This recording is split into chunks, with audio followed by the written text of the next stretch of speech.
নমস্কার বন্ধুরা, পিঙ্কি কিচেনের সবাইকে স্বাগত। আজকের রেসিপি দুধে কচু পাতা বাটা। আগে থেকে আমি দুধে কচু পাতা তুলে এনে একটা ঝুড়ির মধ্যে রেখে দিয়েছিলাম। এই দুধে কচু পাতাটা আমি বাইরে থেকে আনিয়েছি। এগুলো হচ্ছে লাগানো হয়, আর যেগুলো রাস্তার ধারে কিংবা এদিকে সেদিকে হয় সেগুলো কিন্তু চুলকায়। এইগুলো কিন্তু চুলকায় না। দেখো, দুধে কচু পাতাটা খুব সুন্দর করে আমি এখানে কুচিয়ে নিচ্ছি। পাতার ওপরে যে ডাঁটিটা আছে বা শিটটা আছে সেই শিটটা তুলে ফেলে দিয়ে কুচিয়ে নিলাম। এবার এটাকে ধুয়ে পরিষ্কার করে একটা ঝুড়ির মধ্যে রেখে দিয়েছি। আমি এখানে 3 থেকে 4 বার এটাকে ভালো করে ধুয়ে নিয়েছি। এবারে গ্যাসের মধ্যে কড়াইতে একটু জল গরম করতে দিয়েছিলাম, সেই জলের মধ্যে কচু পাতাটাকে দিয়ে দিলাম। আর দিয়ে দিলাম সামান্য পরিমাণ একটু নুন। একটা ঢাকনা দিয়ে ঢেকে দিয়েছিলাম। দেখো, ভাপানো হয়ে গেছে। এবার এটাকে জল ঝরিয়ে নেব। আর ভাপানোর সময় যদি মনে হয় এটা চুলকাবে, তাহলে তোমরা একটু তেঁতুল দিতে পারো। পাতাটা ভাপানো হয়ে যাওয়ার পর আমি ঠান্ডা করতে দিয়ে দিয়েছিলাম। এবার একটা মিক্সির বাটি নিয়ে নিয়েছি। মিক্সির বাটির মধ্যে দিয়ে দিয়েছি একটি কাঁচা লঙ্কা আর 1 চামচ মতো কালো জিরে, ছোটো চামচের। আর দিয়ে দিচ্ছি 4-5 কোয়া রসুন। এবারে এই পাতাটা দিয়ে দিলাম।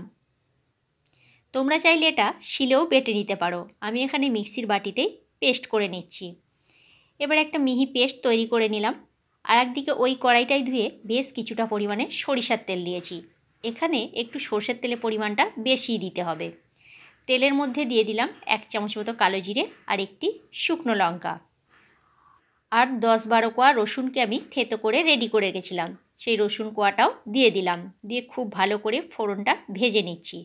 ফোড়ন থেকে একটা মিষ্টি গন্ধ বের হবে। তারপরে দিয়ে দেবো এই পর্যায়ে কচু পাতা বাটাটা। কচু পাতা বাটাটা দেওয়ার পরে দিয়ে দিলাম 1/2 চামচ মতো হলুদের গুঁড়ো আর স্বাদ মতো নুন। আমি ভাপানোর সময় সামান্য পরিমাণে একটু নুন দিয়েছিলাম, এবার একটু কম দিলাম। আর দিয়ে দিলাম সামান্য পরিমাণে একটু চিনি। তোমরা চাইলে চিনিটা এখানে স্কিপ করতেও পারো।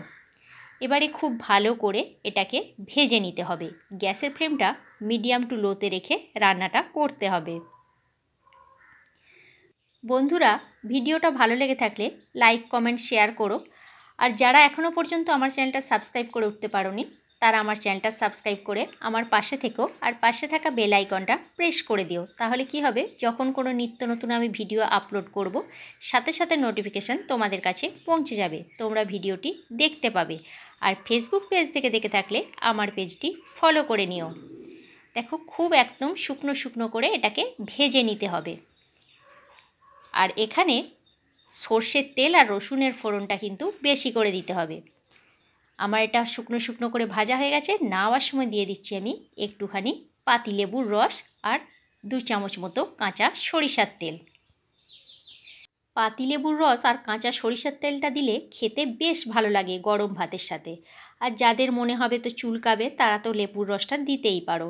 আমার রান্নাটা সম্পূর্ণ রেডি হয়ে গেছে। গ্যাসের ফ্লেমটা আমি এবার অফ করে দিয়ে নামিয়ে নিলাম। আজকের মতো তাহলে এইখানেই। নেক্সট ভিডিওতে দেখা হচ্ছে তোমাদের সাথে আগামীকাল।